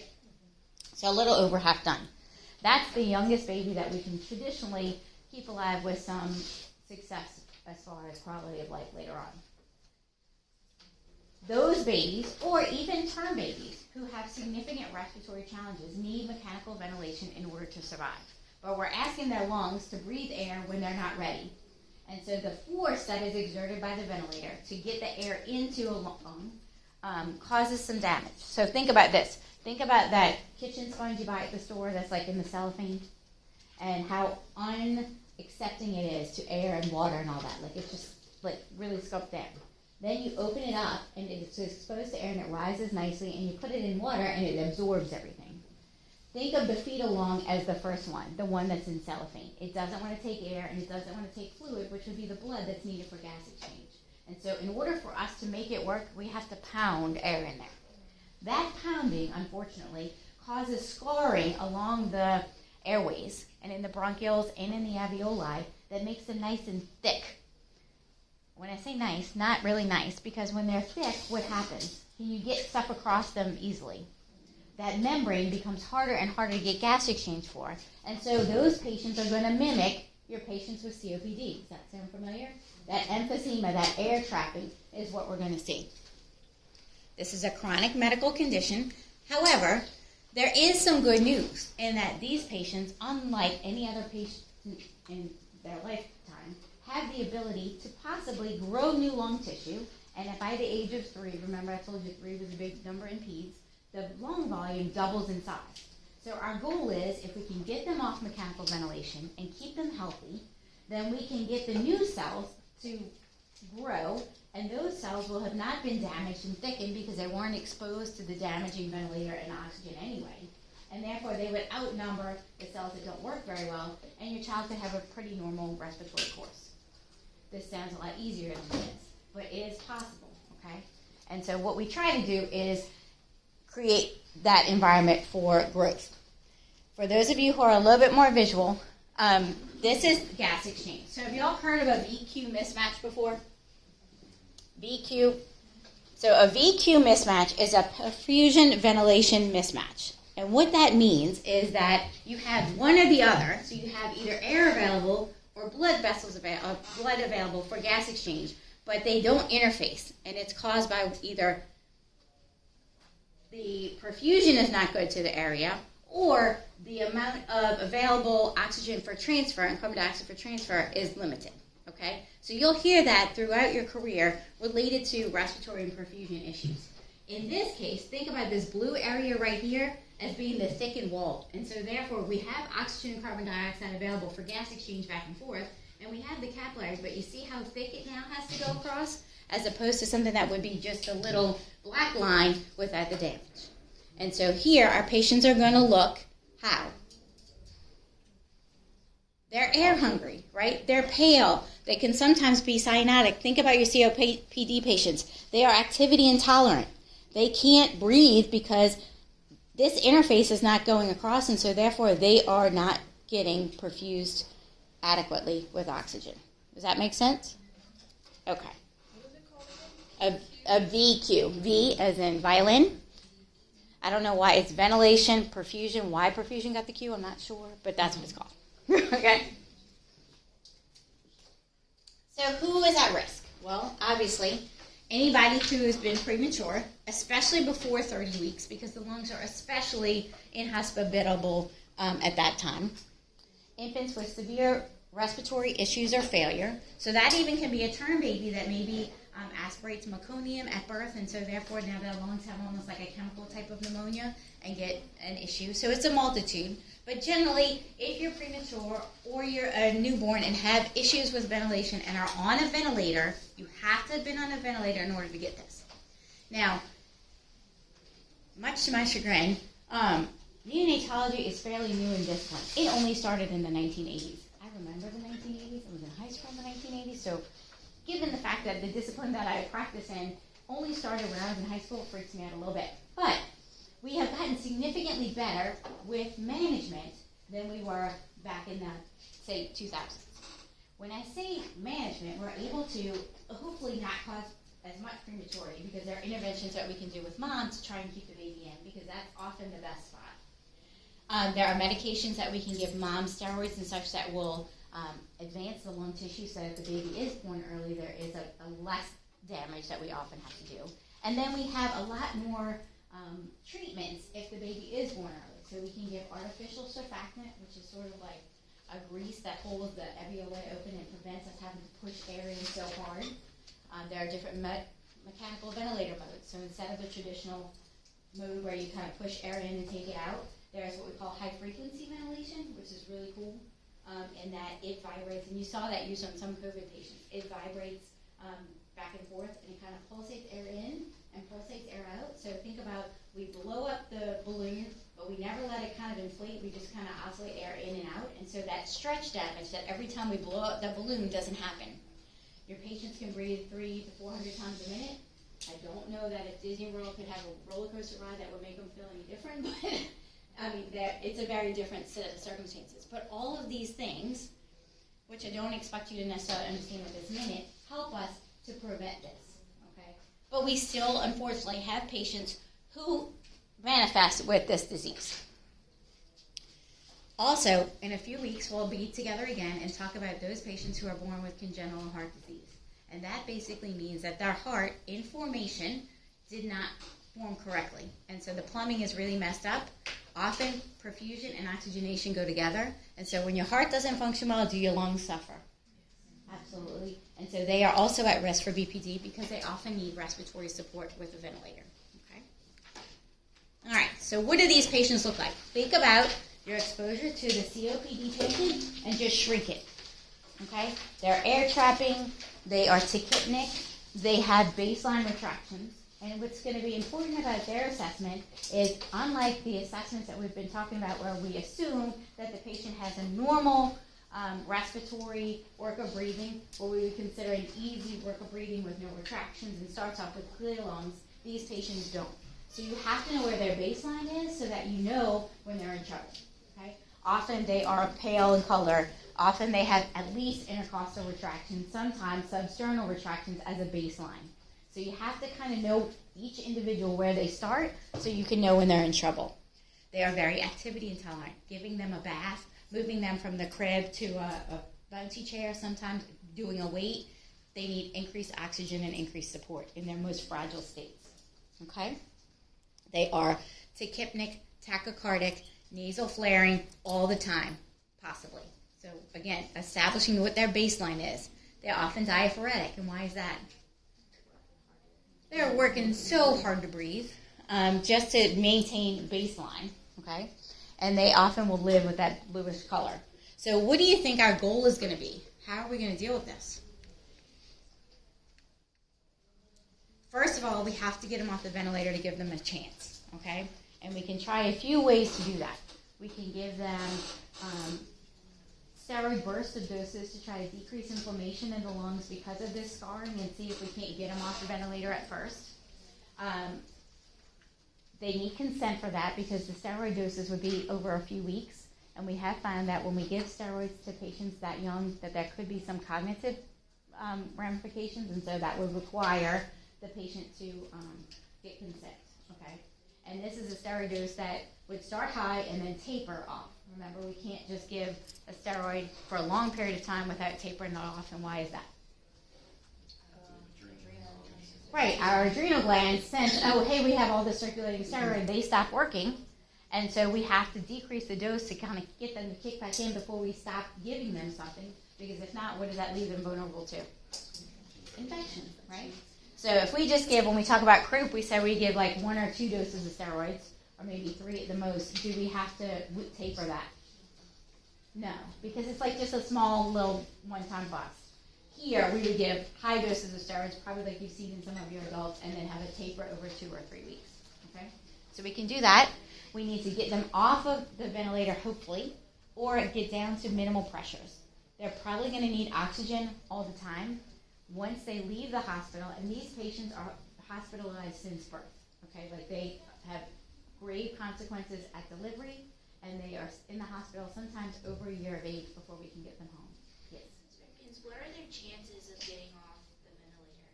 So they are, depending on what got them on the ventilator and what is their involvement. So, those patients who have complex cardiac disease, those who have genetic diseases with multiple factors, those who have really bad lung involvement, then their chances are a little bit harder. But overall, I would say the majority will be able to get them off the ventilator at some point. The biggest problem is not having them go back on, because any little challenge is going to present huge problems to them. So if this patient gets RSV, what do you think is going to happen? Right, croup, anything, little things that happen, little colds, anything. So they are very intolerant to any setback, and so that's our biggest challenge. Are they on neutropenic Precautions? Yes. No. and then where? Because usually their immune systems are intact. It's just the fact that their respiratory system is so fragile that any challenge sets them backwards. Okay? So our best bet to get out of this whole mess is to get them off the ventilator, number one. Sometimes in order to do that, we try the steroids. If that doesn't work, we would trach the patient. Okay? And the reason we trach the patient, why does that make sense? Why would we put a trach in? Well, it allows them to go home with respiratory support, number one, right? Because that's the only secure airway that you can go home on. But what else does it do? It's a larger airway, so they can breathe. Exactly. It decreases the amount of pressure they have to generate to go ahead and inhale air, right? Because remember, all of our upper airways are much smaller. And so for us to get air through our nose and our mouth, we have to generate a lot of pressure in our lungs. When your lungs are scarred and damaged, think about your COPD patient, can they breathe in really well? No.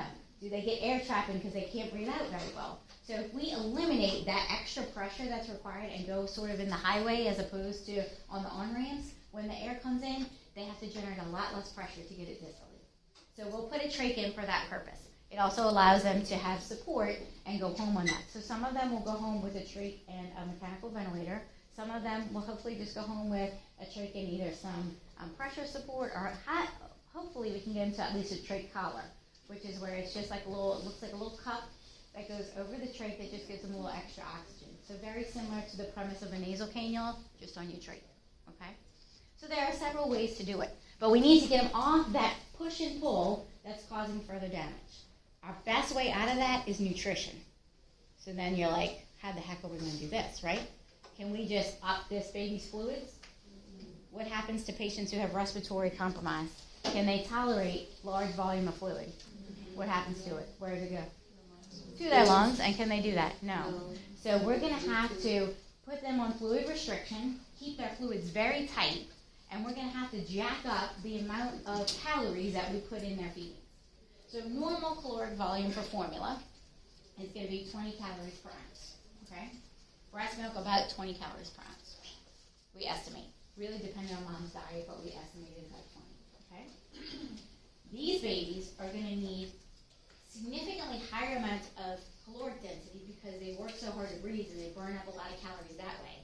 We need to meet that demand, plus give them stuff to grow and grow new cells.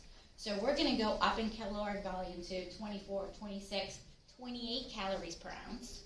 And how do we do that? We add to the formula. So what we can do is kind of put extra formula in when you, those of you who might have mixed formula before know that you buy the can and it tells you add so much water to so much powder. And we can figure out a way to make higher calories in a lower volume of fluid. Okay?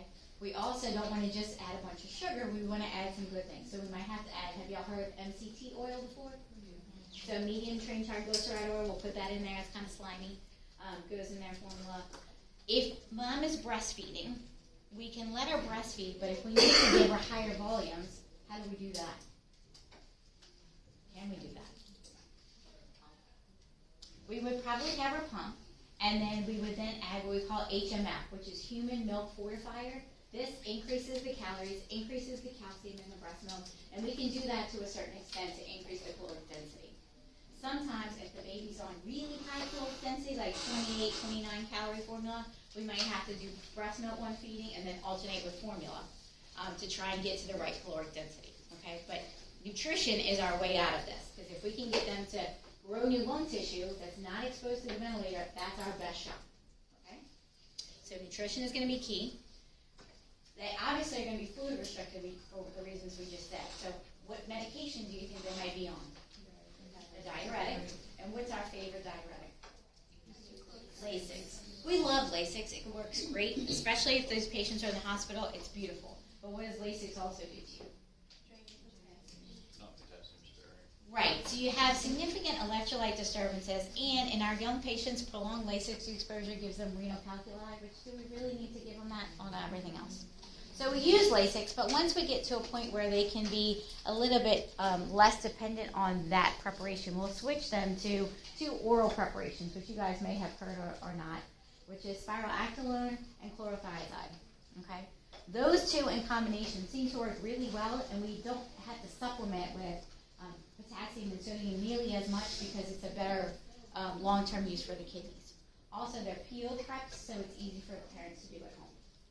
Now, we talked about nutrition, but if your patient is a fragile airway patient, do you think that they're able to suck, swallow, and breathe up top? Because that's a big coordination, to be able to suck and swallow and not aspirate. Okay? That coordination usually comes around 34 weeks. You'll see patients that will suck on pacifiers before then, but that's non-nutritive sucking, meaning they don't need that coordination, it's just for soothing. So, if I have a trach, can I feed you from up top? No. Or if I'm really fragile, can I sometimes feed from up top? Can I generate enough energy to do that? Sometimes no. So what might you expect these patients to have to help them feed? A G-tube. And so often if you get a trach, you sort of get a G-tube soon after. We kind of call it the blue plate special, and that you get them both because it's the only way we can get you fed enough. And they usually try to do it in one procedure. They'll do the trach and then do the G-tube so the child's anesthetized once. The G-tubes that we have are often called Mickey buttons. They're a little different than what you've seen, and that you can take the pigtail off, and it's like literally just a button on the patient. When you go to clinical, ask your instructors to see it, or we have some examples that I can show you if you're interested, which is really kind of cool, so that as they grow, if they are a little bit older, you don't have to have all of this equipment. They can play, plus they don't pick at it. Okay? But the G-tube is going to be key, so they often have that. So we might be on diuretics. We're probably on some supplementation. What other medications do you think they might need? Do you think albuterol is going to be in their palate? Because remember, what do they have? Scarring and inflammation. So is that something that it would help? Bronchodilate. Yes. Okay. So often bronchodilators. What else? Anything else? So that would be a right after birth they can get artificial surfactant, but after that it doesn't work. So basically what it does is, so surfactant is the grease that holds your alveoli open so that when we breathe in and breathe out, they don't slam shut. That happens to develop in the last few weeks of pregnancy. So when you're born before that, your body hasn't made it because it hasn't needed it. So when you're born, if you're born early, before the surfactant kicks in, every time you try to breathe, your airways are slamming shut, and so it's very difficult to open them up. So we have exogenous surfactant, or Baractin, that you're referring to, that we can intubate the patient and put it down. It kind of looks like soap. We can give up to 3 doses, and it is artificial surfactant that will help those airways not collapse on themselves until the body can make its own. Because then, as it's breathing air, it's like, oh, I need to make this, but there's kind of a lag time in production, and that's that bridge.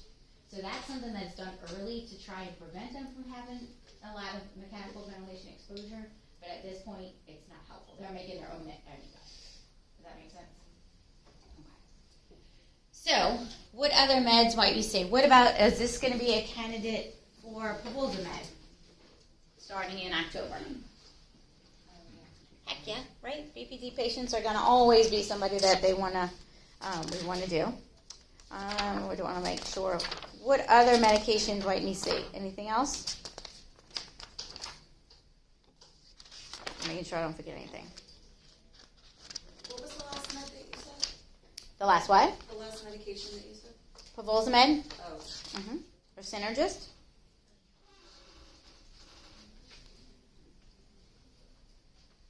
Would these babies often be on oxygen at home? If they get home? often. Remember, oxygen is a medication, it is a drug, and so that would be another medication they would be on. The best way for us to get out of this whole scenario is to prevent it from happening in the first place, which is to try and stop our premature population from existing. We're working on that, but especially here in the South and in Louisiana, we're not very good at it. We have a lot of premature births because as a population, we have a lot of health risks that give us premature births. We have a lot of high blood pressure, stuff like a lot of diabetes, and so when moms have those conditions already, pregnancy is very stressful, as you guys in Q33 will be learning of all the stuff that happens and goes on, and so that kind of sets us up for having issues, okay? So keeping our populations healthy is the key. All right, let's go ahead and look at a question, if I can. We went through this already. This is some pictures of our little guy who might have BPD. So you can have BPD to a severe extent where you need a trach, or you can have BPD just a little bit where you're kind of huffing and puffing, but not so bad. So this little guy right here on the nasal cannula has BPD. He doesn't look so bad, right? So this would be mild BPD. And hopefully if we can keep him off the ventilator, so just on the nasal cannula, get his nutrition up, help his body expand, not have him go back on that things that would cause him damage, we can improve his outcome, okay? This little guy is more typical of our inpatient BPD patients. In clinical last week, we took care of one. He just made a year old last week. These kids have never been out of the hospital. They are usually here since birth. And so he's about to go home, but looks similar to this little guy. He does have a trach. He is ventilator dependent at night, but then during the day he is able to come off and just go on an HME. So that's huge progress. We just got to keep him healthy when we get him out, okay? So that he doesn't have to go back on. This is the little indication of a person who is someone who would be a candidate for BPD. So you can see the patient is intubated. That tube that's kind of on in the mouth, that little white thing, is a securing device to keep the tube in place. And then the ET tube kind of extends forward. You can, I'm not tall enough, but like up here, that's the ET tube. This is to the ventilator. This is a respiratory treatment that's in place. That's this going on. But this is the size baby that we would start to really be concerned that BPD would be a factor. That's about 28 weeks. We can go down a month. They get really small, about 500 grams, about that big. Those are the patients that really suffer with BPD. Okay. They are cute.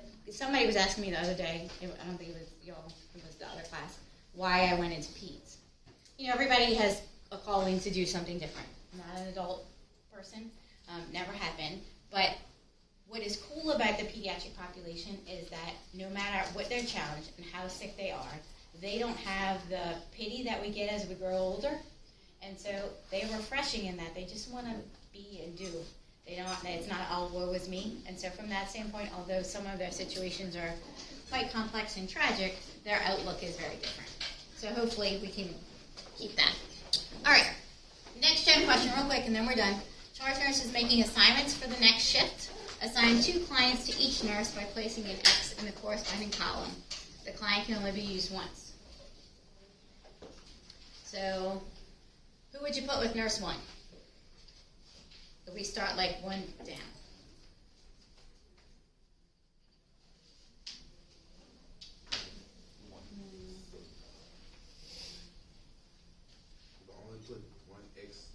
So you're going to have, yes, so basically each nurse gets 2 patients assigned to them, okay? These are the patients you have to pick from. So if we assign nurse 1, the first patient, the 2-year-old with LTB and 1 liter per minute of oxygen via nasal cannula, who would you pair that patient with for that assignment? So read them all and tell me which one you think. Okay?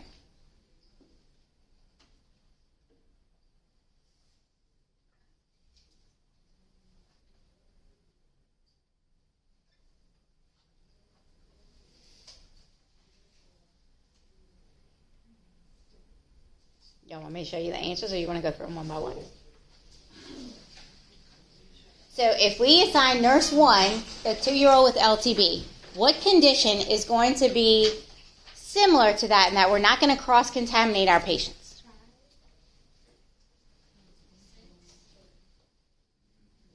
So what is epiglottitis? Right. What is it caused by? It's a type of croup, right?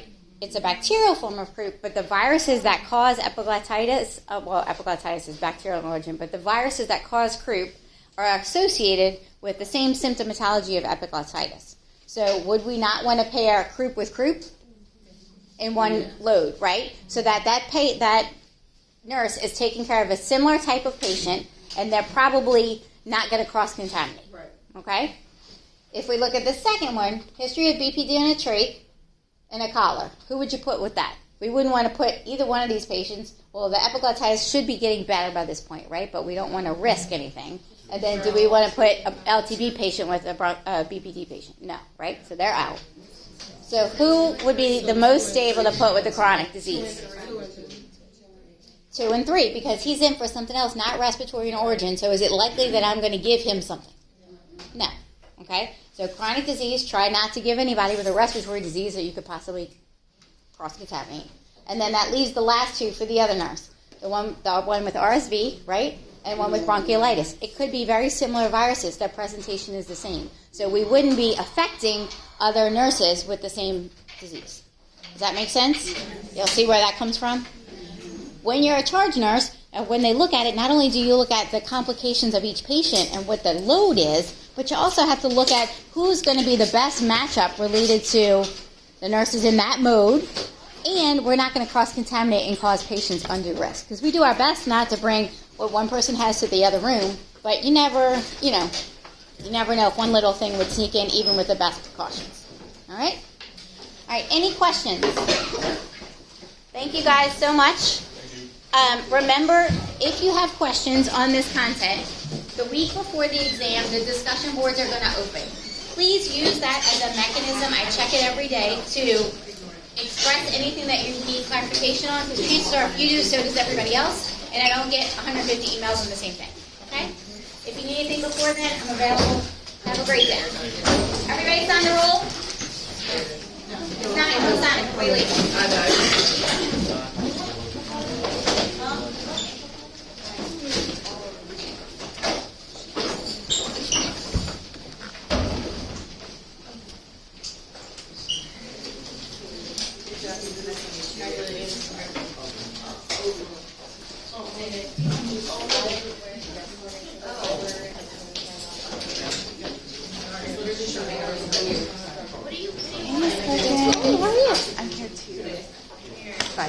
Oh, I sent you a message. I gave it to Miss Woodruff. Oh, I So so that you wouldn't in the hallway. Asthma mobility too. Yes. Right. Okay. Yeah, so I figured that way you didn't have to find me, so I just sent it upstairs before. I'm sorry, I sent the message before I started class. That's okay. Thank you. You're welcome. Thank you. You're welcome. Yeah.